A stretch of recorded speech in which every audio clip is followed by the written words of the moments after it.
Romeo 10 अध्याय 10वां वचन। हे भाइयों, मेरे मन की अभिलाषा और उनके लिए परमेश्वर से मेरी प्रार्थना है कि वे उद्धार पाए, क्योंकि मैं उनकी गवाही देता हूँ कि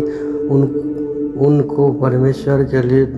ढूंढ रहती है, परंतु बुद्धिमानी के साथ नहीं, क्योंकि वे परमेश्वर की धार्मिकता से अनजान होकर और अपनी धार्मिकता स्थापन करने का यत्न करके परमेश्वर की धार्मिकताओं के अधीन न हुए। क्योंकि हर एक विश्वास करने वालों के लिए धार्मिकता के निमित्त मसीह में व्यवस्था का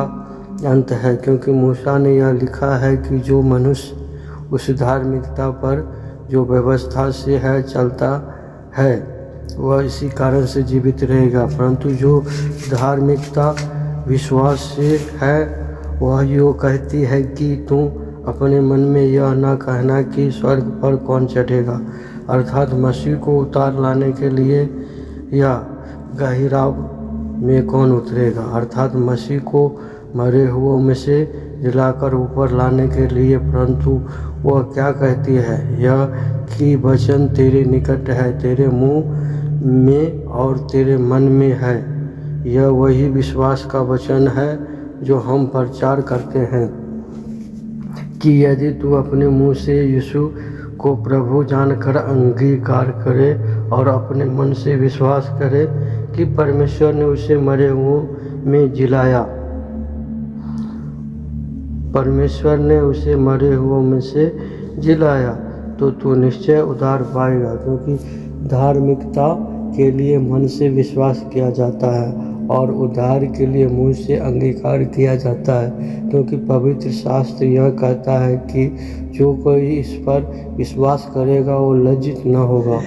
यहूदियों और यूनानियों में कुछ भेद नहीं, इसलिए कि वह सब का प्रभु है और अपने सब नाम लेने वालों के लिए उद्धार है, क्योंकि जो कोई प्रभु का नाम लेगा वह उद्धार पाएगा। फिर जिस पर उन्होंने विश्वास नहीं किया वे उसका नाम क्यों कर ले, और जिसकी नहीं सुनी उस पर क्यों कर विश्वास करें, और प्रचारक बिना क्यों कर सुने, और यदि भेजे न जाए तो क्यों कर प्रचार करे। जैसा लिखा है कि उनके पाँव क्या ही सुहावने हैं जो अच्छी बातों का सुसमाचार सुनाते हैं, परंतु सबने उस सुसमाचार पर कान न लगाया। ऐसा कहता है कि हे मेरे प्रभु, किसने हमारे समाचार की प्रतीति की है। सो विश्वास से सुनने से और सुनाना मसीह के वचन से होता है, परंतु मैं कहता हूँ कि क्या उन्होंने नहीं सुना तो सही, क्योंकि लिखा है कि उनके स्वर सारी पृथ्वी पर और उनके वचन जगत की छोर तक पहुँच गए हैं। फिर मैं कहता हूँ कि क्या इस्राएली नहीं जानते थे? पहले तो मूसा कहता है कि मैं उनके द्वारा जो जाति नहीं तुम्हारे मन में जलन उपजाएगा, मैं एक मूढ़ जाति के द्वारा तुम्हें